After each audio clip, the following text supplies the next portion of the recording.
Imagine having so much cash that you're losing $2 billion a year. Not losing it to bad investments, not losing it to taxes, losing it to rats. Rats chewing through stacks of $100 bills buried in warehouses across Colombia. Cash rotting in underground bunkers. Money literally decomposing because there was simply too much of it to manage. That was Pablo Escobar's life. And here's the thing, it didn't matter. Because by the time those rats ate through $2 billion, Pablo had already made 10 times that back.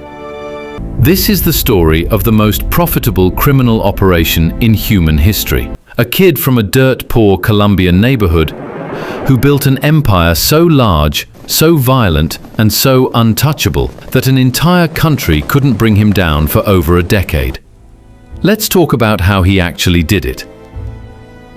Medellín, Colombia, the 1960s. Picture a city split in two. On one side, the wealthy elite, old money, political connections, comfortable lives behind high walls. On the other side, the barrios, cramped neighborhoods climbing the hillsides, families of 6 in 2-room houses, kids growing up knowing the system wasn't built for them. Pablo Escobar grew up on that second side. His mom was a school teacher. His dad was a farmer. Good, honest, hard-working people.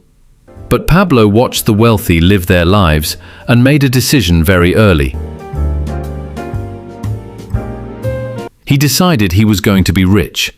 Seriously, outrageously, impossibly rich. You don't understand. This changes everything. I can't stay here anymore. What are you talking about? Calm down. He told his cousin Gustavo, who would later become his right-hand man, that one day he'd be a millionaire before he turned 22. His first hustle? Stealing tombstones from cemeteries. Sanding off the names, reselling them to grieving families.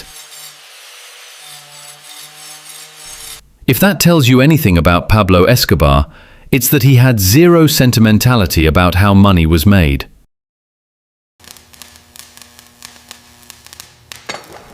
From tombstones he moved to cars.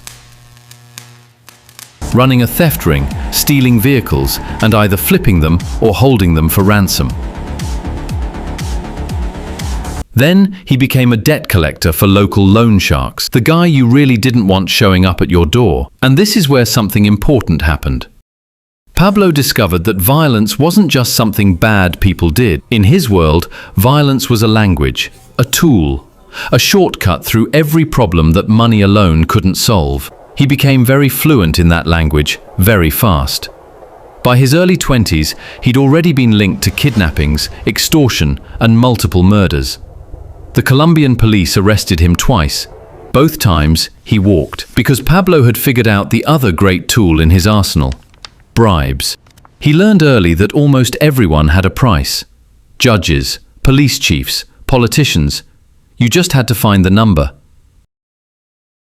And by the mid-1970s, Pablo Escobar had stumbled onto something that would make every number he'd ever need to pay completely irrelevant: cocaine. Here's what people miss about Escobar. He didn't invent cocaine trafficking. Small-time Colombian smugglers were already moving product into the US by the time he got involved. What he did was look at a completely disorganized, chaotic, small-scale operation and think like a CEO. He asked one question nobody else was asking. What if we just scaled this up? The demand was already there. America in the late 1970s was absolutely ravenous for cocaine. It was the era of disco, excess, Wall Street. Cocaine was the drug of doctors, lawyers, movie stars. It was glamorous, it was expensive, and supply couldn't keep up. Pablo saw a market inefficiency, a massive gap between supply and demand, and he closed it. His masterstroke wasn't chemistry, he hired chemists. It wasn't even violence, He had enforcers. His genius was logistics. He built a system, fixed routes, reliable contacts on both sides of the border, multiple redundant pipelines, so that when authorities seized one shipment, dozens more got through uninterrupted. He went directly to the coca farmers in Peru and Bolivia, cut out the middlemen, paid farmers better than anyone else, which bought him loyalty that money couldn't otherwise guarantee. He built massive cocaine processing labs deep in the Colombian jungle. His biggest facility, later discovered and called Tranquilandia, was producing 3,500 kilograms of cocaine every single month. And then he made one more brilliant, ruthless business decision. He dropped the price. If cocaine was cheaper, more people could buy it. More buyers meant more volume. More volume meant more total revenue, even at a lower margin per gram. He was thinking like Amazon, in an era of mom-and-pop stores. By 1982, the Medellín Cartel controlled an estimated 80% of the global cocaine trade. 80% of the entire world. Now, here's where the story gets almost impossible to believe. At his peak, Pablo Escobar's operation was generating an estimated $420 million per week, not per year, per week. His accountants calculated that they were writing off around $2.1 billion every single year in what they called spoilage. Cash eaten by rats, damaged by humidity, stolen by employees, simply lost track of. $2 billion written off. Like a restaurant writing off expired lettuce. He had so much money, he didn't know what to do with it. So he got creative. He built himself a private zoo on his 7,000-acre estate. Hacienda Nápoles. Hippos, giraffes, elephants, exotic birds. He literally had a private zoo because he ran out of normal things to spend money on. He buried cash in fields across Colombia. Some of it is probably still there today, never found.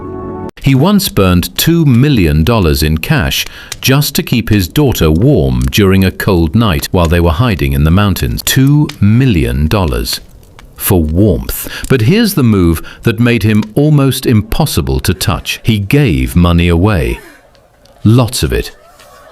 He funded the construction of entire neighborhoods for poor families in Medellín, built football fields, paid for schools and churches, handed out cash in the barrios like a local hero. The poor called him their Robin Hood, and that reputation became his most powerful weapon. Not a gun, not a bomb, popular support.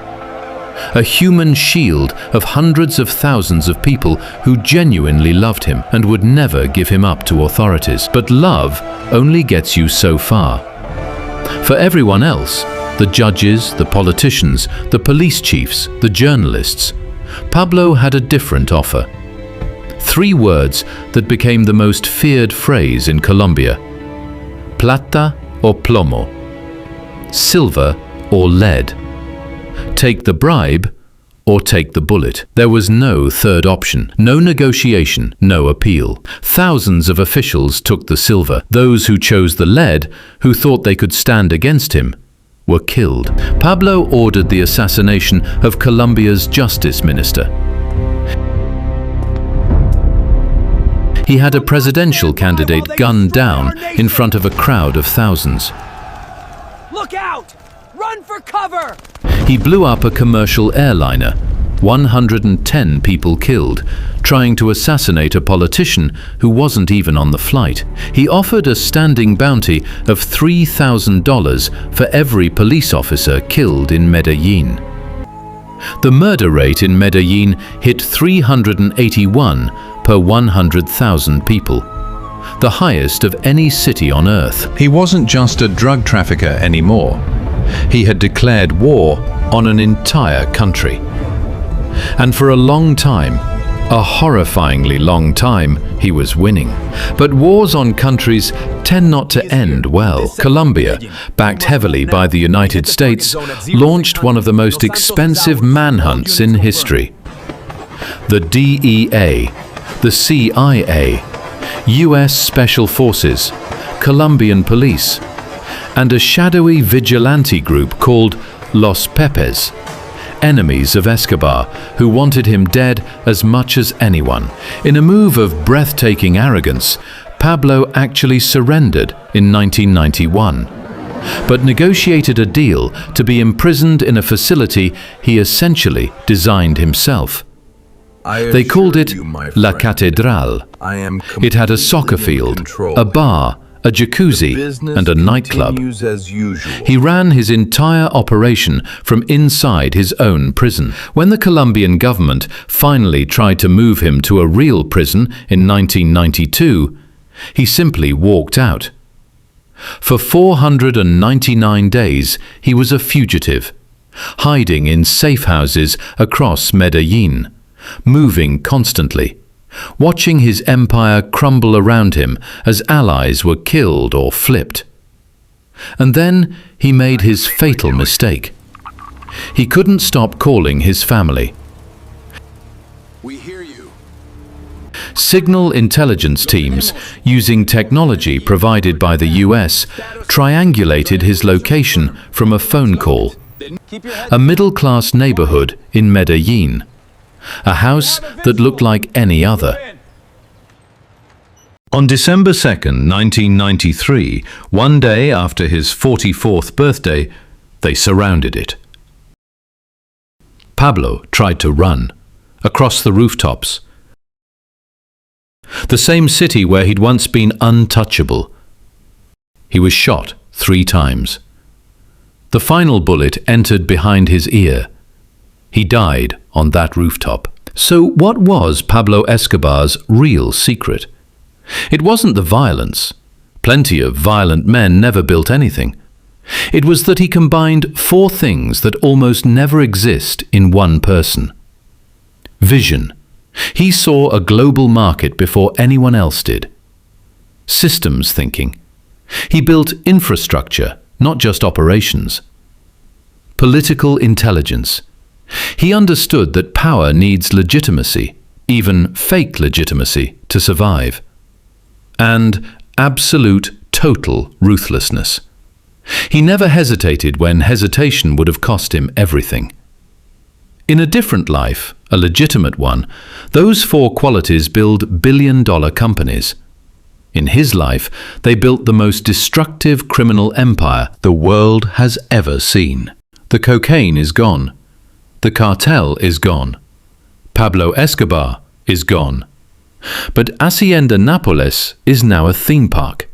And his hippos, descendants of the ones he imported for his private zoo, still roam free in the Colombian countryside. Dozens of them. An invasive species that biologists are still trying to manage. Even in death, Pablo Escobar left behind problems nobody knows how to solve. If you made it this far, you already know this channel goes deeper than the surface. Subscribe, because we're just getting started.